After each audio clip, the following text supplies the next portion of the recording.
He left me because I was poor, but he never expected to see me again like this. It happened in front of everyone.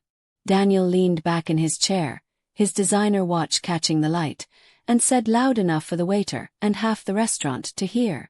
Kara, I can't keep pretending this is going somewhere.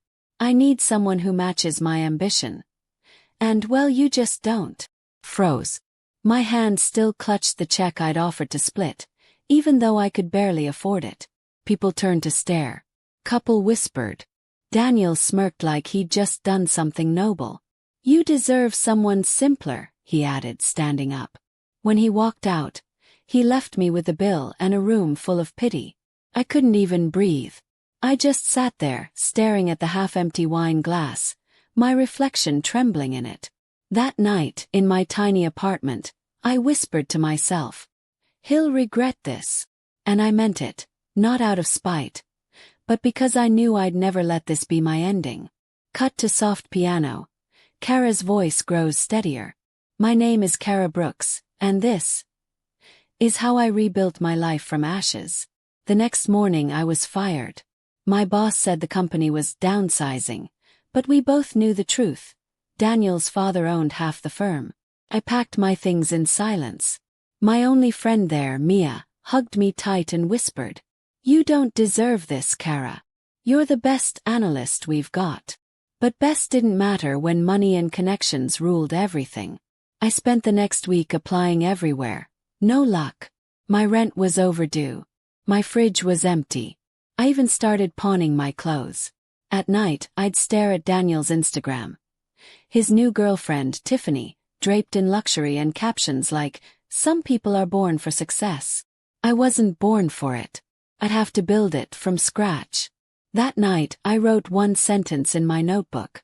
You took everything, Daniel. But you forgot I'm still breathing. I started small, cleaning offices at night. Minimum wage. Bleach and loneliness for company. But one night, while scrubbing floors at a tech firm, I overheard a meeting. They were discussing app prototypes, and I recognized the numbers. My brain, the one Daniel said wasn't ambitious enough, started calculating. Ideas flooded in. I'd studied data analytics. I knew trends. Could do this. That night, I borrowed an old laptop from Mia and started sketching out an app idea. One that would help small businesses track customer data without expensive software. I worked on it every night. Coffee instead of sleep. Determination instead of hope. It wasn't pretty, but it was mine. When I launched the prototype 6 months later, I didn't have investors, but I had users. Real people who believed in me. Maybe ambition isn't about having money, I whispered, watching the downloads climb. Maybe it's about never giving up. It was 2:17 a.m. I almost deleted the email, thinking it was spam. But it wasn't. It was from Evelyn Hayes, a well-known angel investor. Kara Brooks, I came across your app. Let's talk funding. My hand shook. I met her the next morning. Nervous, in my thrift store blazer. Evelyn was elegant, sharp-eyed, and kind. She listened. Really listened. Then she said, You've built something special. I'm offering you $100,000 in seed funding. I nearly cried right there in the cafe. Evelyn became my mentor. Together we grew the app into a small startup. Offices, employees, real money. But even then, I never forgot that night in the restaurant. Because revenge wasn't about destroying him anymore. It was about becoming someone he'd never recognize. 2 years later, Evelyn called me into her office with a grin. Kara, we've been invited to pitch our platform to Monarch Capital. Huge exposure. Their new senior consultant is Daniel Wallace. Froze. Daniel. The man who left me in a restaurant, broke me, and laughed about it later. Evelyn didn't know. How could she? I smiled, calm on the outside, storm on the inside. Then let's give him a pitch he'll never forget. That night, I stood in front of the mirror, adjusting my sleek black suit, a far cry from the thrift store blazers I once wore. I whispered to my reflection, You left me because I was poor, but this time I'll leave you speechless. The doors of Monarch Capital slid open like they were guarding another world. I walked in, heels clicking, head high. Every step felt like a heartbeat. Then I saw him. Daniel Wallace. Perfect suit, perfect smirk, same hollow eyes. He was mid-conversation, but when he looked up and saw me, his voice caught. His jaw clenched. He actually dropped his pen. Kara. Brooks. Good to see you again, Daniel, I said smoothly. I'm here to pitch our new data platform. You could have heard a pin drop. For the first time I had control. I presented like I'd been doing it my whole life. Confident, clear, unstoppable. And Daniel. He couldn't look me in the eye. After the meeting, Evelyn whispered, "You handled that like a pro." But my pulse was still racing. This was only the beginning. Because Daniel didn't know yet. My company was the only thing standing between him and a major promotion. I could have humiliated him that day. I could have told the investors who he really was, the man who dumped me for being poor. But I didn't. Revenge isn't about rage. It's about control. So I smiled. I shook his hand. "Nice working with you, Daniel," I said, pretending we were just business acquaintances. His eyes darted, searching for something. Maybe guilt, maybe pride. "You've really changed, Kara." "People do that when life doesn't hand them everything," I replied. That night he sent a message. "Dinner sometime? To catch up." I laughed out loud. He didn't want to catch up. He wanted to make sure I wasn't a threat. Too bad, I already was. A week later, Evelyn called me into her office. "Monarch wants us to collaborate directly with Daniel's division," she said. "It's a huge opportunity. Huge, and poetic." It meant Daniel would be reporting to me.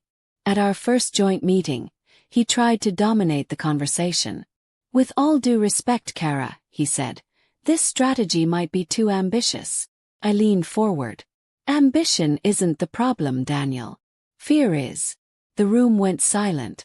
The investors nodded. Later, one of his colleagues whispered to me. "He used to talk about you. Said you were too soft for business." Too soft. Funny how softness becomes steel when it's forged in betrayal. Daniel wasn't done playing. He started spreading rumors that I'd stolen ideas, that I only got funded because of sympathy. Classic Daniel. Charm turned poisonous. The board called a review meeting. My credibility was on the line. I didn't panic. I gathered proof, emails, design timestamps, investor correspondence. At the meeting, Daniel smirked. "Some people will do anything to climb, right, Kara?" I clicked the projector. Screenshots filled the wall, every document with my name on the creation date. "You're right, Daniel," I said calmly. "Some people will do anything to climb. Others, just build." The silence afterward was deafening. He turned pale. Evelyn smiled. The board apologized. But Daniel wasn't finished yet, and neither was I. He showed up at my office late one evening, leaning against the doorway like he still had the right. "You embarrassed me, Kara," he said, voice low. "You could have handled that privately. Like you handled breaking up with me in public." Shot back. He laughed bitterly. "You're not as sweet as you used to be. You're not as smart as you think you are." For a moment, the air between us was heavy with old memories, and something darker. Then he said it. "You'll always be the girl who needed me." I stepped closer, eyes locked on his. "And you'll always be the man who underestimated me." He left that night angry. And afraid. Which was perfect. Because the next move would be mine. I didn't see Daniel for 2 weeks after that night. Which was strange. He wasn't the type to back off. Then I found out why. He'd been trying to pitch my project behind my back. Renaming features, rebranding them as his own. It wasn't just petty. It was war. Instead of confronting him, I smiled. I let him think I was unaware. Because what he didn't know was that Evelyn had given me full access to every internal report, every version control log, every file. Every time he copied something, it was time-stamped under his account. I was building my case. Quietly. Only. Perfectly. Let him dig his own grave, I whispered to myself. And oh, he was digging fast. One night I walked into the office late, and heard voices from the conference room. "We'll push her out," a woman's voice said. "Once Daniel gets the lead role, we can control the data." Tiffany, Daniel's new girlfriend, the one who'd replaced me. She was leaning against him, whispering like they'd already won. "She's too good, Daniel. You'll have to make her look unstable, desperate." "Don't worry," he said. "She'll crack soon." I stepped back into the shadows, every word searing into me like fire. They didn't just want to ruin me. They wanted to erase me. I took a deep breath, whispered, "Let's see who cracks first." Mia, my old friend from my first job. The one who'd seen everything. She now worked for a digital security firm. When I told her what Daniel and Tiffany were doing, she didn't hesitate. "You always had his number, Kara. Time to dial it back." She helped me trace every internal leak, every message, every unauthorized login. It was all there, proof of fraud, collusion, and manipulation. But I wasn't going to expose it yet. Timing was everything. "You're scaring me," Mia said with a laugh. "Good," I replied. "I want him scared too, just not yet." Because Daniel was about to walk into the biggest pitch of his life. And I was about to make sure it became the biggest fall of his career. The Monarch Capital boardroom was packed. Cameras, investors, analysts, the works. Daniel was presenting my strategy, my model, my numbers. He looked confident, until halfway through his speech I stood up. "Excuse me," I said softly. "You might want to check the metadata on that presentation." The projector flickered. On screen, timestamps appeared. Every slide created and edited by me. The board murmured. Evelyn leaned back, amused. "Daniel," I said, keeping my voice steady, "you didn't just steal my work. You tried to erase me. But numbers don't lie, and neither do digital signatures." He stammered something about collaboration, but it was over. His boss stood up. "We'll discuss this privately, Daniel." When I walked out of that room, every eye followed me. But I didn't smile, not yet.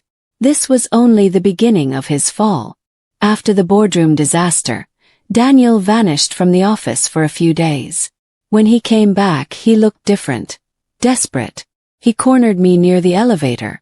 "You set me up," he hissed. "No," I said calmly. "You did that yourself. You think you've won." "Daniel, this isn't a game," I said, stepping closer. "But if it were, you just lost the tutorial level." He laughed bitterly. "You're enjoying this." "No," I said, meeting his eyes. "I'm surviving it." He walked away, furious, and I watched him go, knowing exactly what would happen next. Because desperate men make desperate moves. And I was ready for every single one of them. I woke up to a dozen notifications. Headlines, emails, messages. Kara Brooks accused of manipulating company data. Whistleblower or saboteur. Daniel had gone public. He'd leaked fabricated reports, altered screenshots and emails that made it look like I was the one who stole his work. Within hours, my name was trending for all the wrong reasons. I sat in my apartment, shaking, scrolling through the chaos. My hands felt cold, but my mind, razor sharp. "He wants a war," I whispered. "He just forgot I've been preparing for it." Because Mia and I had backups, real ones, time-stamped, encrypted and unaltered. All I had to do was wait for him to make one final mistake. He sent me an email, a fake apology, full of charm, regret and manipulation. "Let's meet, Kara. Just to talk. No lawyers. No noise." He picked a fancy rooftop bar, the same one where he'd broken up with me 2 years ago. Poetic, right? Mia tried to stop me. "It's a setup, Kara." "I know," I said. "That's the point." I wore a wire. And this time he was the one being recorded. He thought he was playing me, trying to lure me into admitting something. But I flipped it. Every word he said that night, every confession, every hint that he'd forged files was saved. And when he leaned close and said, "You should have stayed quiet, Kara. You'd still have a career," smiled. "You should have stayed honest, Daniel. You'd still have a soul." The next morning I sent the recording anonymously to Monarch's internal audit team. Within hours, an investigation launched. But Daniel didn't go down quietly. He crashed my apartment's inbox with hate mail, fake job rejections, even threats. Then came the police. He'd filed a report, claiming I was stalking him. For the first time I felt fear creep in. "He's cornered," Mia said. And cornered people bite. I looked out my window, watched the city lights blur, and whispered, "Then let's make sure he bites the hand that feeds him." Because Evelyn, the director, had just called me. "Kara," she said, "we've reviewed the audio. I think you just saved us from a lawsuit. And yourself." The recording hit the internet. No one knew who leaked it, but suddenly everyone knew who Daniel really was. Clips of his voice flooded social media.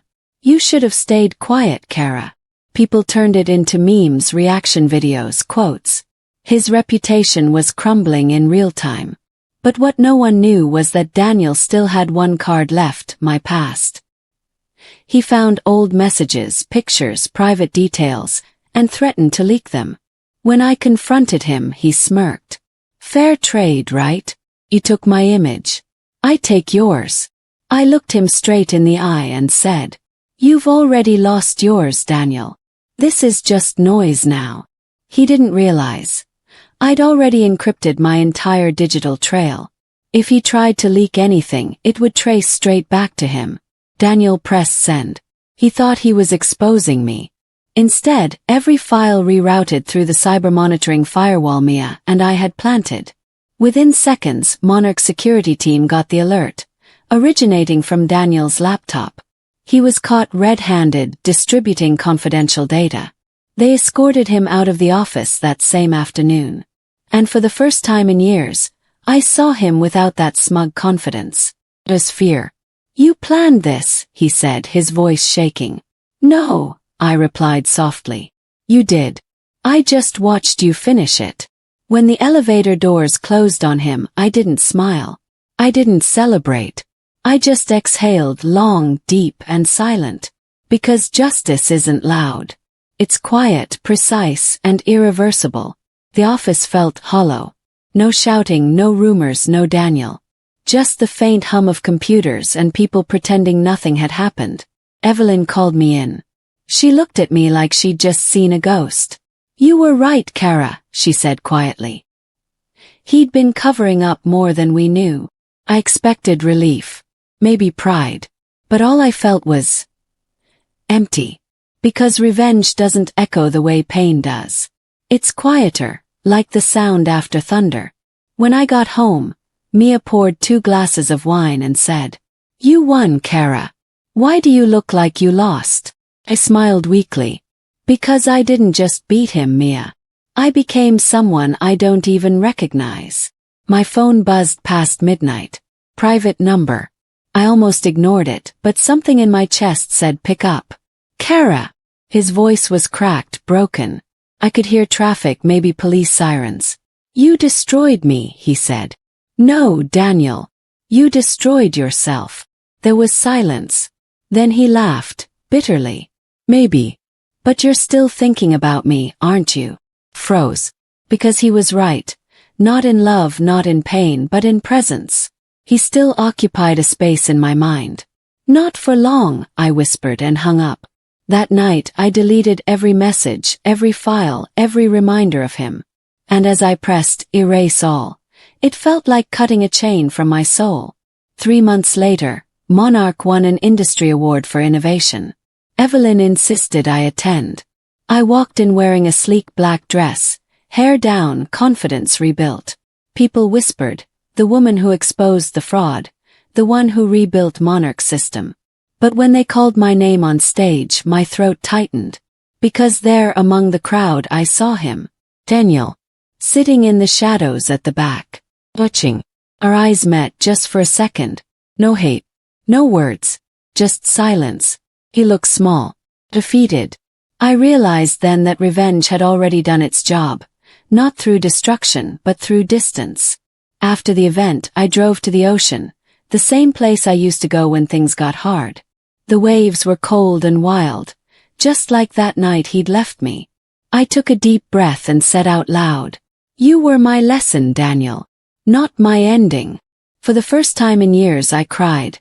Not out of pain but release. Everything I had been holding on to drifted away with the tide. Mia's words echoed in my head. Justice isn't about breaking them, Kara. It's about rebuilding you. And for once I finally understood. A year later I launched my own company, Brooks Analytics.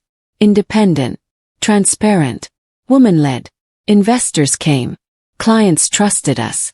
And one day an email landed in my inbox. From Daniel. "Congratulations, Kara. You deserve it." I didn't reply. Because the best revenge isn't destroying someone. It's living like they never had the power to destroy you.